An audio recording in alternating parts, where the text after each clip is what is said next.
Bonjour Marco, oui, alors comme d'habitude, c'est 2 minutes sur l'hypnose non verbale. On répond à toutes vos questions-réponses. Marco se prête toujours au jeu et me supporte à vous poser, à reprendre les questions que vous vous posez. Aujourd'hui, on s'était dit, l'hypnose non verbale fonctionne dans quel type de problème plus particulièrement? On sait que l'hypnose gère la dépression, l'anxiété, mais nous, qu'est-ce qu'on peut gérer en plus? Le petit plus. Ben, le petit plus, c'est toutes les choses dont les personnes ne veulent pas parler, parce que c'est non-verbal. C'est-à-dire, on peut gérer ce dont les personnes veulent parler, ça c'est sûrement, ça sûrement. Mais il y a par exemple, les gros traumatismes.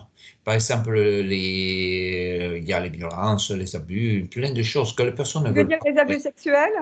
Quand tu Oui, parles des oui, oui, abus? oui, tout ça, tout ça. Parce qu'il y a Euh, quand même pas mal de monde, hein. J'ai bien compris qu'il y avait des abus sexuels, des attouchements et autres. Et plein de choses. Maintenant, je vois même en Amérique, il y a il y a une vague qui est sur ça, et je vois que des personnes disent je suis choqué, etc. Moi, quand je lis là ces personnes qui se disent choquées de ce qui leur est passé, moi je dis ces personnes pourraient résoudre avec l'hypnose non verbale, c'est-à-dire parce qu'en réalité, ils pourraient laisser aller leurs émotions, leurs choses qui les bloquent être mieux. Et ça, pas seulement ça, c'est-à-dire, c'est pas seulement ce type de traumatisme-là. Beaucoup de traumatismes, parce que le fait, c'est ça, que quand nous avons un traumatisme très fort, il nous bloque la parole. Et puisqu'il nous bloque la parole, c'est difficile pour une personne à côté de nous donner des conseils, de nous aider. C'est ça. C'est pour ça que le non-verbal devient nécessaire. Le non-verbal permet de travailler où le verbal se bloque. Et où nous pouvons penser aussi que quand une personne n'a pas trop envie de parler de quelque chose, ça signifie que le verbal commence à se bloquer. Alors, Il y oui. en a. Vas-y, pardon, excuse-moi. Vas-y. Oui, oui. Et alors, j'ai parlé de ces traumatismes-là, qui sont, mes élèves en font vraiment, vraiment beaucoup. Et après, on peut travailler naturellement avec l'hypnose non verbale sur plein de... Ah, il y a aussi un autre aspect qui on touche avec l'hypnomagnétisme, c'est-à-dire on peut travailler directement avec le corps d'une façon plus directe.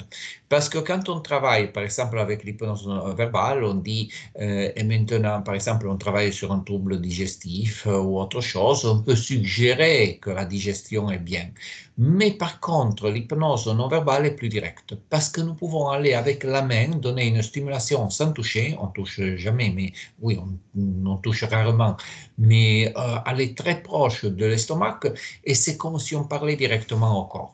Parce que la personne va ressentir une sensation proche de son estomac qui est c'est comme si l'estomac est concerné. Il comprend Mais qu'il est tu veux concerné. dire par rapport au passe magnétique que nous Oui, oui, faisons, oui. là, on peut débloquer le corps.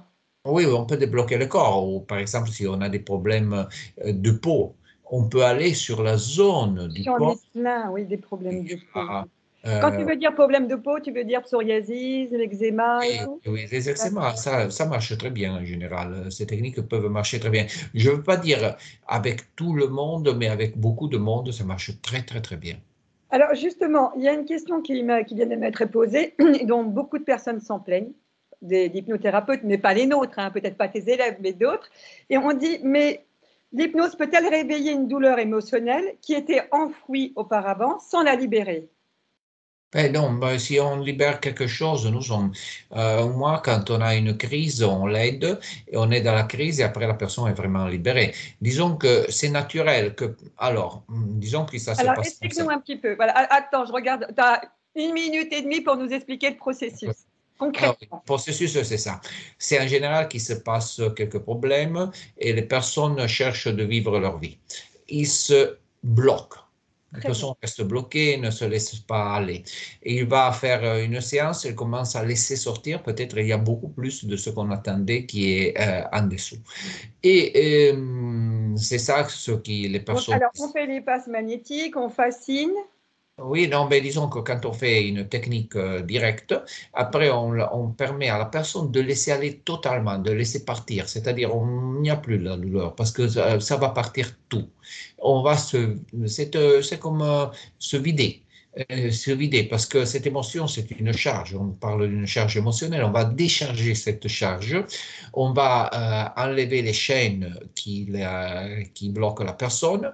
Et comme ça, la personne va être bien, c'est ça. Elle va être déchaînée, c'est-à-dire sans plus les chaînes qui la bloquaient, qui sont quelquefois sont même des tensions physiques.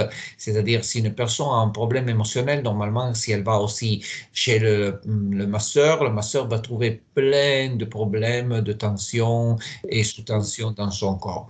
Exactement ça. Ces tensions sont des capsules temporelles dans son corps qui sont liés à des événements qui se sont passés. Parce que quand on a un problème, on se tend. Ah là là là là, ça devient passionnant, mais c'est toujours quand ça devient passionnant qu'on doit s'arrêter. Marco, est-ce que tu veux qu'on reprenne ça dans créer une prochaine vidéo là? Tout de suite, on reprend. Oui, Ça oui. t'embête pas? Oui, oui. Alors là, pour avoir la suite, prochaine vidéo. À tout de suite. Ciao, ciao, Max. Merci, merci.